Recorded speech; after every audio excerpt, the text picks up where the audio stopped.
पहला क्वेश्चन क्या लिखा है, एक व्यापारी अपने वस्तुओं का अंकित मूल्य क्रय मूल्य से 20% बढ़ाकर अंकित करता है। जैसे वस्तु में जो भी मूल्य लिखना है उसको, ठीक है। जैसे चलो ये वस्तु है और उसको जिस भी मूल्य पे खरीदा, ठीक है। अब क्रय मूल्य से 20% उसका वो बढ़ा दिया, बढ़ा बढ़ा करके उसमें अंकित करता है। तो अंकित मूल्य जो हुआ वो क्रय मूल्य से 20% बढ़ गया, 1% की वृद्धि हो गई। मतलब मतलब ये पहली वृद्धि हो गई, ठीक है। 20% की पहली वृद्धि हो गई। अब 20% बढ़ाकर वो अंकित कर दिया और ग्राहकों को अंकित मूल्य पर 15% का भट्टा भी देता है। तो पहले तो वो 20% बढ़ा के उसका उसमें मूल्य छापा, वस्तु में मूल्य कितना छापा, 20% बढ़ा करके। जैसे वो 100 रुपए की चीज खरीदा था तो 20 रुपए बढ़ा करके छापा, 120 रुपए छापा, ऐसे किया। लेकिन अब वो 15% का भट्टा भी देता है, यानी कि एक तो प्रतिशत वृद्धि ये हुई, दूसरे में फिर प्रतिशत कमी हो जाती है क्योंकि अब उसकी गाड़ी पीछे चल रही है। पहले तो 20% बढ़ा के छापा, अब 15% का भट्टा दे दिया। तो यहाँ पे दो क्रमिक प्रतिशत परिवर्तन हो रहे हैं। क्रय मूल्य से अगर आप देखोगे तो दो बार प्रतिशत परिवर्तन हो रहा है। कौन कौन सा? एक तो 20% की बढ़ोतरी हुई अंकित मूल्य लिखने में, उसके बाद 15% का वो क्या कर रहा है, डिस्काउंट। डिस्काउंट मतलब पैसे, मतलब कीमत क्या कर रहा है, कम करके बेच रहा है। तो दो टोक प्रतिशत वृद्धि हो रही है, जिसमें से एक धनात्मक हो रही है और एक ऋणात्मक हो रही है। इसको धनात्मक क्यों बोल रहे हैं? क्यों इसको धनात्मक बोल रहे हैं? क्योंकि वो बढ़ रहा है। क्रय मूल्य से वो 20% बढ़ा के उसका रेट लिखेगा, कीमत लिखेगा, लेकिन 15% का डिस्काउंट देगा। तो दो क्रमिक प्रतिशत परिवर्तन हो रहे हैं यहाँ पे, लेकिन एक धनात्मक और एक ऋणात्मक हो रहा है। तो याद करो, जो हम लोग प्रतिशत परिवर्तन दो क्रमिक वाले होते थे ना, तो हम लोग ऐसे पढ़ते थे, अगर एक A% की वृद्धि हुई और फिर B% की और वृद्धि हुई तो ओवरऑल प्रतिशत वृद्धि कितनी होती थी, A + B + AB बटे 100। ये अपन पढ़े थे। मगर यहाँ पे क्या हो रहा है, एक बार बढ़ रहा है लेकिन दूसरी बार क्या हो रहा है, तो इसमें जैसे इसको आप A मानोगे, इसको आप B मानोगे, तो A धनात्मक रहेगा क्योंकि वो बढ़ रहा है, लेकिन B रहेगा ऋणात्मक क्योंकि वो घट रहा है। तो B को आपको माइनस करना पड़ेगा। तो क्या हो जाएगा, B की जगह -B लिखोगे तो क्या हो जाएगा, A - B और प्लस इधर A और B की जगह क्या लिखोगे, -B। तो प्लस माइनस क्या हो जाएगा, माइनस। तो मैं डायरेक्ट इधर माइनस लिख देता हूँ, ठीक है। तो A - B फिर -AB बटे 100%। तो ये सूत्र आप याद रखना। तो 20% बढ़ा के उसका कीमत लिखेगा, फिर 15% का डिस्काउंट देगा, तो आपको लाभ कितना मिलेगा वो इस सूत्र से आपको पता चल जाएगा। तो ए क्या है, ए वो परसेंट है जो क्रय मूल्य से बढ़ा करके अंकित मूल्य लिखता है उसमें। तो ए का मान आपको 20% दिया है प्रश्न में, ठीक है। और फिर माइनस करोगे क्या चीज, बी डिस्काउंट कितना देता है, 15%। तो बी की जगह आपको 15 लिखना है, फिर -20 × 15 बटे 100 लिखना है, और ये परसेंट।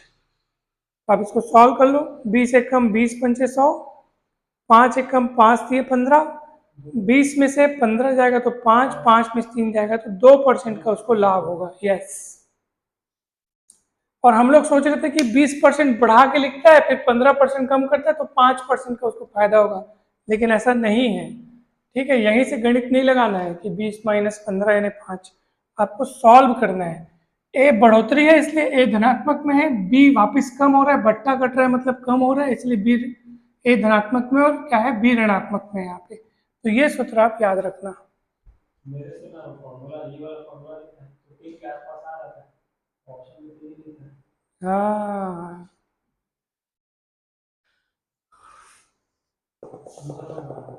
चलो दूसरा देखो बना करके।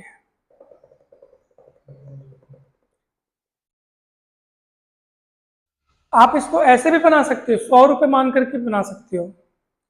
क्रय मूल्य को 100 रुपये मान लो, 20% बढ़ा के अंकित करता है मतलब 120 रुपये अंकित करता है।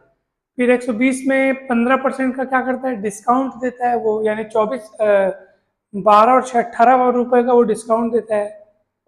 फिर विक्रय मूल्य पता चलेगा, फिर वो मतलब आसानी से इस तरीके से बनाया जा सकता है, ठीक है। 120 का 15% कितना होता है, 18 रुपया होता है। तो ऐसे 102 रुपया उसका विक्रय मूल्य हो गया। फिर देख लो लाभ कितने हैं, तो लाभ बटे क्रय मूल्य गुणित 100 करोगे तो लाभ परसेंट आपको मिल जाएगा। ये लाभ 102 रुपये उसका विक्रय मूल्य हो गया, 2/100 गुणित 100, लाभ गुणित क्रय मूल्य गुणित 100%, 100 कटेगा 2%। ऐसे भी आ सकता है उसका आंसर। 102 विक्रय मूल्य, 2 रुपये हो गया आपका लाभ क्योंकि क्रय मूल्य है 100, तो ऐसे भी बन सकता है। इसको भी वैसे ही बना के देख लो आप, 100 रुपये मान के बना के देख लो, बन जाएगा दूसरा वाला सवाल, बहुत ईजी है।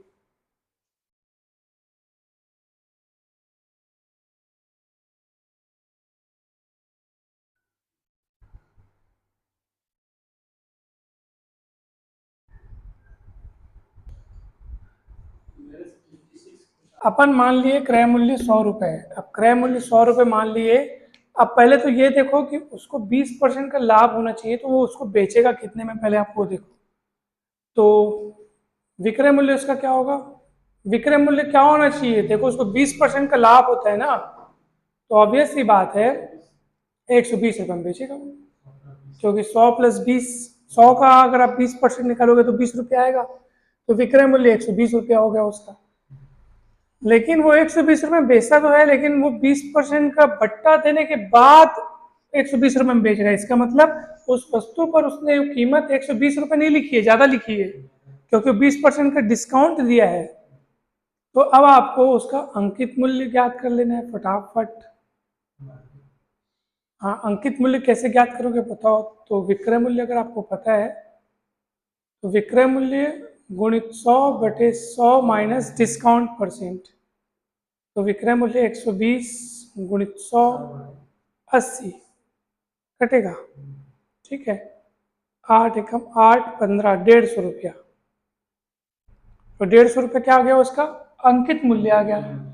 अब प्रश्न क्या बोल रहा है, अगली बात क्या बोल रहा है प्रश्न में, यदि उस वस्तु पर वो कोई बट्टा नहीं दिया जाता, नहीं देता है वो, तो सोचो उस वस्तु पर उसने अंकित तो कर दिया, 150 रुपया छाप दिया और कोई छूट नहीं दूंगा बोलता है, तो भैया कोई छूट नहीं देगा, इसका मतलब 150 रुपया लिखा है अगर उसमें, तो 150 रुपया में ही बेचेगा। तो सोचो अगर वो 150 में बेचता है तो डायरेक्ट उसका फायदा कितना हो गया, 100 रुपये में तो वो खरीदा था और 150 रुपये में बेच रहे, कोई छूट नहीं दूंगा बोलता है, तो डायरेक्ट फायदा कितना हो गया 50 रुपये। तो 50 रुपये का फायदा, तो लाभ बटे क्रय मूल्य लिखोगे और गुणित 100 करोगे तो लाभ का प्रतिशत निकलेगा। लाभ प्रतिशत निकालने के लिए लाभ बटे क्या करना पड़ता है, क्रय मूल्य गुणित 100%। तो लाभ पूरा का सीधा सीधा उसका शुद्ध लाभ जो हो गया 50 रुपया हो गया, और गुणित 100, 100 क्यों, क्योंकि सॉरी बटे 100 क्यों किए, क्योंकि क्रय मूल्य उसका 100 रुपये है, और गुणित 100% निकालने के लिए, तो 50% का उसको शुद्ध फायदा होगा। ऑप्शन बी आएगा आपका करेक्ट ऑप्शन।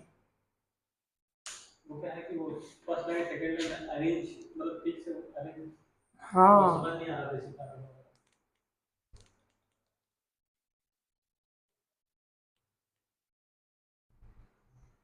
ये वाले क्वेश्चंस भी हो गए।